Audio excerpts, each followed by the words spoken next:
Të nderuar shikues, jemi rikthyer në studio për të vazhduar në pjesën tjetër të emisionit dhe tani radhën e ka personaliteti për ditën e sotme. Dhe në këtë transmetim të drejtë për drejtë edhe të kësaj dite të premte, sigurisht që do të trajtojmë më temë fetare, temë teologjike, e cila ndërlidhet dhe me aktualitetin. Në fakt, ne sot do të flasim mbi temën dituria, vlera e diturisë, dituria njihet ndryshe edhe si dritare e jetës, vlera e dienisë dhe vlera e njohurive të ndryshme. Për gjitha këto çështje ne do të diskutojmë mbi temën pra konkretisht vlera e diturisë në fenë islame me vetë absolventin e shkencave islame Blendi Imeri, të cilin duhet ta kemi në një linjë virtuale. Përshëndetje Blendi. Përshëndetje Ariana. Shumë faleminderit që ke pranuar ftesën për të qenë sot pjesë e emisionit ton. Faleminderit shumë për kontributin. Fillimisht si keni kaluar në këtë kohë të jashtëzakonshme ju dhe familja juaj? Faleminderit shumë për ftesën. Njëherët ju përshëndes juve, përshëndes televizionin Koha, stafin e televizionit Koha.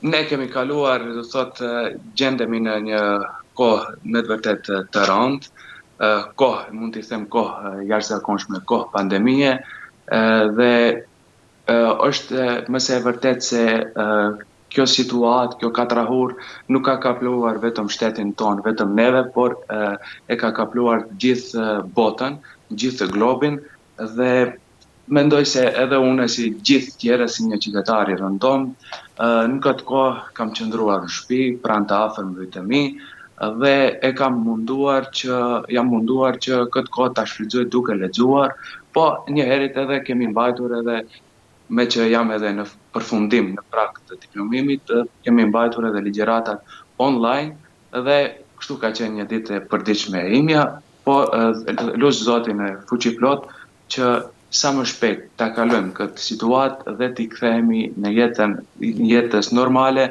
ashtu siç do ta dëshironte çdo njeri prej nesh. Sigurisht, dhe ne bashkangjitemi luqjes tuaj, urojmë dhe shpresojmë që sa më shpejt të rikthehemi në normalitet. Në fakt do flasim sot për çështjen e diturisë në fenë islame. A mund na flisni pak më tepër se cila është vlera dhe rëndësia që ja jep feja e bukur islame dienisë diturisë?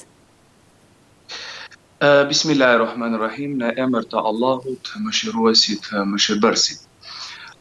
Çdo mend që feja islame i kushton një rëndësi të madhe aspektit të diturisë.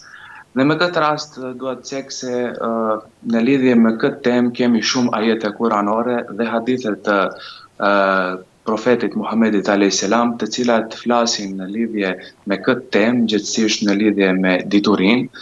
Dhe kështu unë do ta filloja fillimisht që në dituria është dritarja e jetës, por ajo duhet të ndahet edhe më të tjerët. Në qoftë se ti je i ditur dhe ke një bagazh diturie, nuk duhet ta mbajsh në vete, por duhet ta shpërndash edhe me të tjerët. Me këtë rast vetë Allahu fuqiplot ja rekomandoi Muhamedit a.s. Një dua parimore ku i tha në një ajet kuranor të surës Taha, ajeti 114, i tha thuaj o Muhammed, o Zot, mashto diturinë. Me këtë ajet ne nënkuptojmë se vetë porosia e Zotit krijuesit të gjithësisë ndaj profetit Muhamedit a.s. ishte që ai të lutet ndaj krijuesit të tij Allahut fuqiplot që atij t'ia shtoj diturinë. Dhe këtu ne e shohim se sa vlerë i jep Islami, feja islame diturisë. Kështu që dhe jo rastësisht ajetet e para kuranore të cilat zbritën Muhamedit a.s. ishin lexo me emrin e Zotit tënd, cili krijoi njeriu prej një gjaku të ngjizur, lexo se Zoti yt është më bujari, ai i cili mësoi njeriu të shkruar me penë, ia mësoi njeriu atë që nuk e dinte. Këtu shohim që Allahu fuqiplot e urdhëroi Muhamedit a.s., pejgamberin a.s., që ai të lexojë në emër të Zotit dhe të mësoj. Islami është feja përmes së cilës njerëzimi pranon udhëzimet përfundimtare nga krijuesi i gjithësisë, duke aftësuar për mëkëmbët në tokë. Në këtë rast Zoti ja dha njeriut logjikën dhe e dalloi nga të gjithë krijesat tjera dhe e bëri më këmbës në tokë. Në këtë rast logjika e dha që ai të mendoj, të dalloj të keqen nga e mira, apo të mirën nga e keqja, të ndalloj rrugën e të vërtetës nga e pavërteta. Kështu gjejmë se fjalë dhe të tilla që kanë të bëjnë në këtë temë, në aspektin të diturisë, haset mbi 780 herë në Kur'anin famëlar, dhe këtu e shohim se sa rëndësi të madhe i ka kushtuar edhe vetë Allahu fuqiplot në Kur'anin Kerim, librin i cili është udhëzim për të gjithë besimtarët, dhe këtu do thotë 780 herë e ka përmendur fjalën dituri apo rreth kësaj fjale. Edhe ajetet e para me të cilat filloi shpallja e Kur'anit ishin pikërisht mbi rëndësinë e leximit, penës dhe diturisë, që ne duhet të dimë se njeriu gjithmonë duhet të ecë para dhe gjithmonë duhet të jetë në kërkim të diturisë, sepse dituria njeriu ja zgjeron vetdijen dhe ja zgjeron aspektin e vetëdijësimit apo aspektin e njohjes, që ai edhe më tepër të zhvillohet me do thot dituri. Në këtë drejtim, po ashtu kemi edhe shumë hadithe të pejgamberit alayhis salam, të cilat flasin mbi këtë temë. Unë i kam veçuar disa hadithe, sepse hadithet e pejgamberit alayhis salam janë porosi për ne dhe ne duhet t'i praktikojmë nga ana jote. Në këtë rast do të them një hadith do të teki është shumë i njohur tek ne dhe besoj se çdo njeri nga nesh e din, ku pejgamberi alayhis salam thotë kërkojeni diturinë nga t'jepi deri në vaj.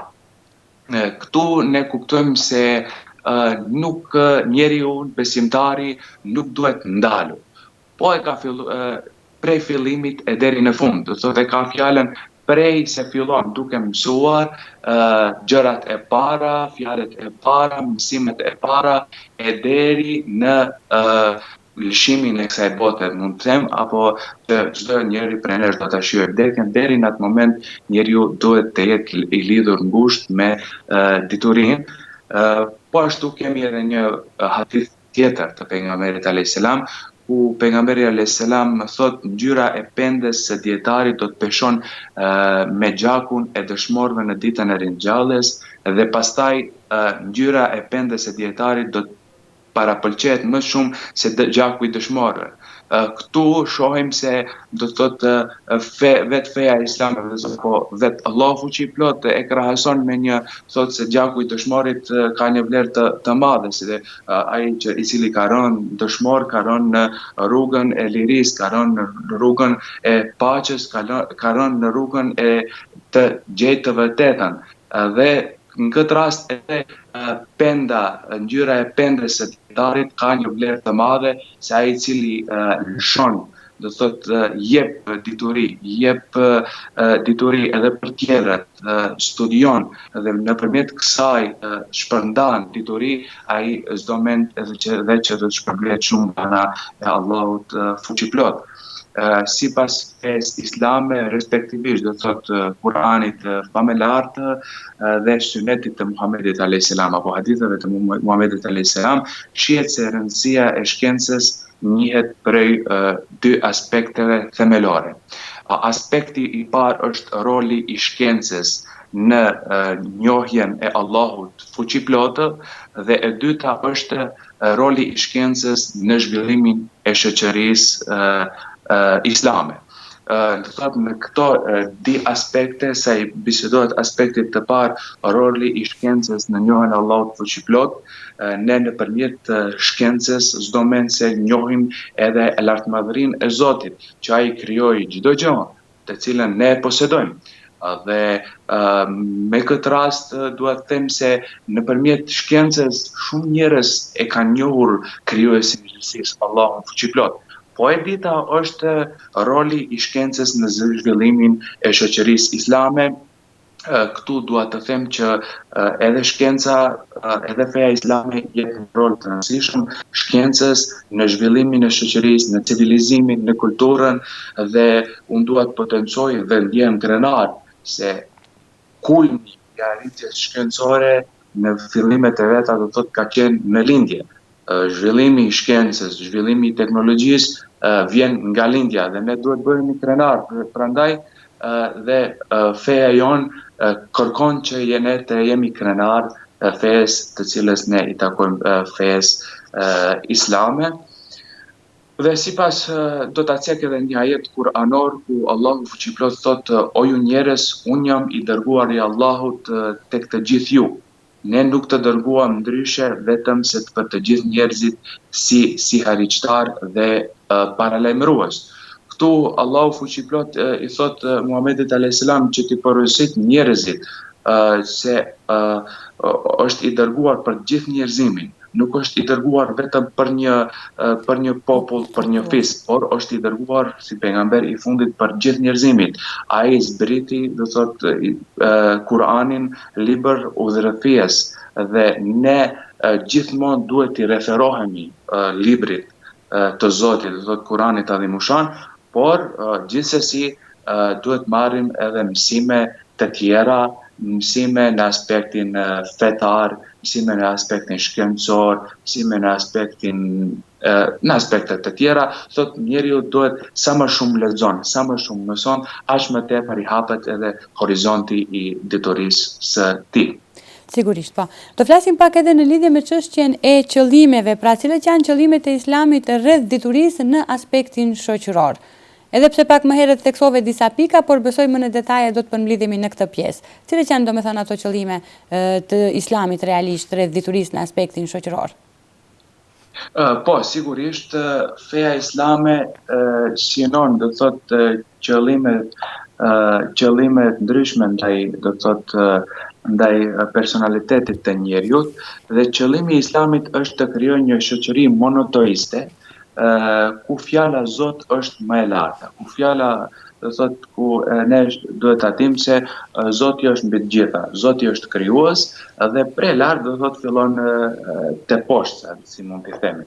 Kështu që synimi kryesor apo qëllimi i islamit është që njeriu t'i jep do thotë shumë dituri, t'ja hapat edhe njerë mund të cekjat horizontin e dijes dhe njeriu nuk duhet të ndalet, por gjithmonë të punoj, të mësoj, të studioj dhe kështu ai do të arrijë që të formon personalitetin e tij, me të cilin do të ecë dhe do t'i hap gjitha porët dhe gjithmonë do t'jetë i përgatitur në momente edhe të vështira, edhe në momente të mira. Unë mendoj që ky moment, do thotë kjo pandemi e cila na kaploi gjithë globin, është një mësim për ne, se njeriu nuk është gjithmonë i rehatshëm, por ndonjëherë na ndodh diçka dhe ne duhet të jemi të përgatitur. Dhe shiqoni, ne gjithë flasim për pandeminë, gjithë flasim për pandeminë COVID-19, por asnjëri nuk jemi do të thotë jasaj lëmie. Jasaj lëmie janë epidemiologët, të cilët janë enkas merren me këtë çështje. Dhe këtu e shohim që ne në të ardhmen, jo të largët, por në të ardhmen gjithmonë duhet të krijojmë specialistë të rinj, të specialistë të lëmive të ndryshme, që në të ardhmen të jemi edhe më të përgatitur, edhe më të fortë, edhe në momentin që na kaplon diçka, do thotë ndoshta e merron, por dash Zoti që asnjëherë mos na kaplon, por na kaplon diçka më e dobët, por dash Zoti hiç, por të jemi të përgatitur. Muslimani apo feja e bën njeriu të jetë i përgatitur në çdo kohë, edhe në momente të mira, edhe në momente të këqija. Do thotë prandaj feja islame sugjeron gjithë besimtarët, gjithë njerëzit, që t'jenë të përgatitur në aspektin apo në lëmin të cilës caktojnë, ja japën hakun punës të cilës e bëjnë. Kështu që sot jemi gjithë të vetëdijshëm se gjithçka rrotullohet rreth bostit të shkencës dhe teknologjisë. Sot akurdo jemi në kulmin e shkencës, kulmin e teknologjisë dhe dita e ditës po hapëron, po zhvillohet shkenca dhe teknologjia. Edhe ne duhet të jemi në trend si teolog, do thot me shkencën, me teknologjinë, sepse tash ka ndryshuar do thot sistemi i ligjërimit, pra mund të them shkurt mënyra e sotme që unë komunikoj. Ne nuk komunikojmë si e kemi komunikuar, se unë kam qenë edhe një herë në studio tek ju, do thot kam qenë pranishëm fizikisht. Po ka një moment që ne nuk mund të jemi përballë pranishëm fizikisht, por nëpërmjet rrjeteve të ndryshme sociale, dhe kështu jemi lidhur dhe tregojmë, do thotë flasim rreth një teme të caktuar.